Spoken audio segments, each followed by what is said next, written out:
If you are someone who is planning to build iOS application, Mac OS application, iPad OS application, Wear OS application, or anything related to Apple ecosystem, then you need to use something called Xcode to build your application using Swift.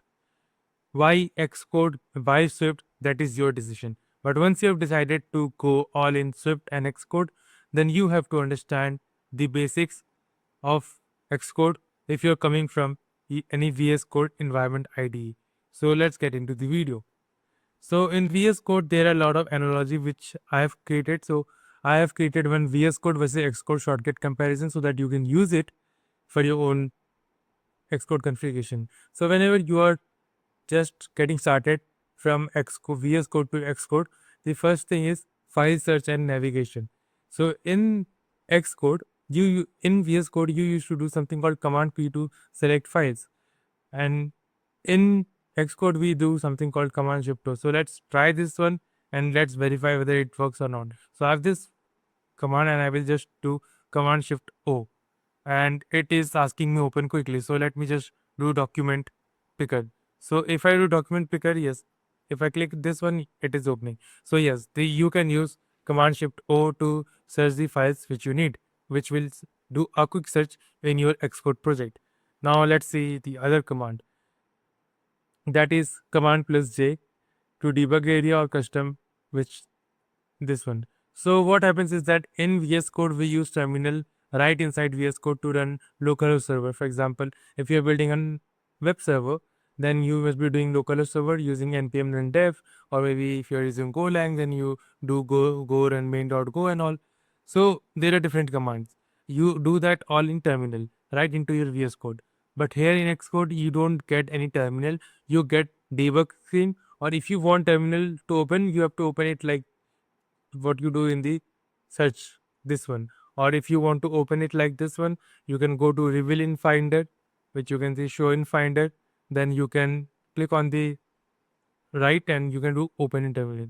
So these are the two methods which you can use to open terminal to do something. So for example, if you're using Claude Code, then you need terminal. So Claude Code you cannot directly access from Xcode. You have to use terminal, and for terminal you have to do like this one so that it gets the current working directories proper context. So this is how you do for Claude Code. Now if you're using who just want to connect their Claude account, so for example, this is my Claude account which is linked directly. So it is again linked with Claude Code. So if I search something directly here, it will search the Apple documentation and it will understand the concept I am doing.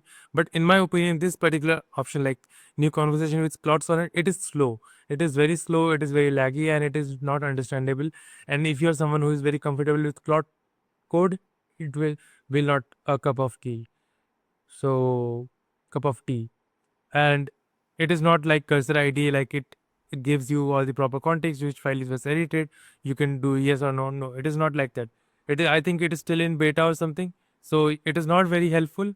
So my suggestion would be to use Claude Code or cursor ID. So since if you're building something on Xcode, you cannot use cursor ID directly to run and build the application. So that's why you need Claude Code. And for Claude Code, I've told you how to use the terminal. So we have covered how to use terminal, and let's see what is our third command, and that is code folding. So what happens in cursor VS Code like ID is that you get a collapsible. So for example, if this is a function, you get a collapsible right under this line, but it doesn't exist in Xcode.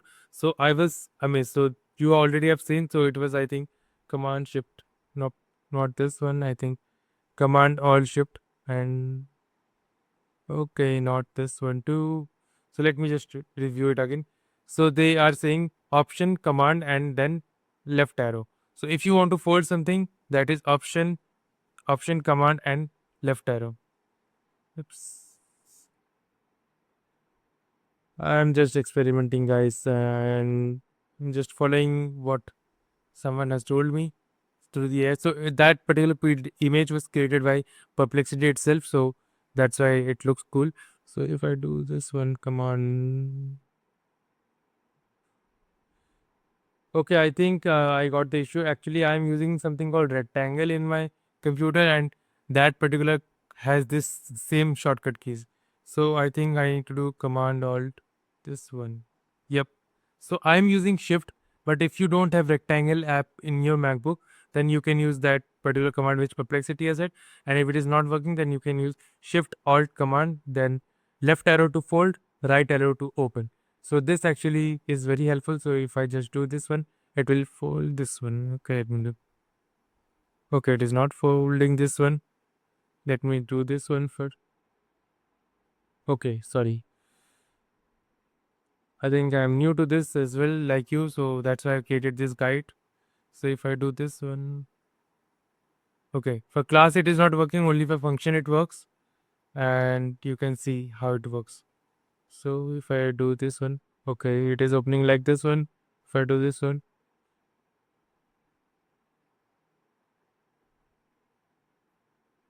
so it is interfering with my rectangle command, but you get the gist how to fold. So that is you fold, and to unfold you just do the opposite arrow. That is option command and then right arrow to unfold. So this is called code folding, which will come very handy when you are reviewing the code, when you are seeing where the bugs are happening, and if for example your code has around 500 lines of code, then you need to collapse to properly navigate and backtrack the bug. So that is the thing. Now again in cursor I use Windows K plus like Command K plus Command T just for theme appearance, but in Xcode you have to do it manually, which they have told you. So you have to go to press this one, Command Escape to go to settings, and in settings you will get something called themes. Now here you can choose the theme which you want. So if I want basic, I can choose basic. If I want light, I can choose light. And let me just do this one, presentation light. So you can see I can use any of this, but I will just use the default dark, which I actually like it. So I will just use that one. If you want to use the default light, okay, this one. So this is the default light, which you can use. So again, it is up to you. So this is how you do for the theme. Theme comes handy again. Now we have covered theme, appearance, search and all, terminal and all, full folding and all. Now Git and version control, which is again very important when you are using Xcode. So this is where when you have linked your GitHub and everything, so it will come appear here. So you can see what are all the unstaged and staged items. So for example, if I want to commit this particular item, so you have seen that from 0.0 to 0.1 and then 0.00. So if I want to do this, I need to write a random commit message, a random test for YouTube. Now if I do this, I can commit and push, or I can just commit. So it will commit the changes. Amend is different. Amend is like it will override the previous commit. Like whatever commit message you have written for the earlier commit, you will just update that one, and you will like make the changes right now at this point of time to that commit. So that is amend. So we don't do amend, we do commit, and that is how you perform commit. So let me zoom in for you. I cannot zoom in for you guys. So this is the overall limit which we have, and we have covered how to commit. And now let's see what is the second command which we need to understand. And that is, if you want to, if you have committed all the changes and you need to push, then you have to go to something called integrate, and in the integrate, in the menu, you have to push, pull, fetch changes, refresh file status, cherry pick, stash changes, create pull request. You can do all the version control system from integrate directly. So this will come very handy to you.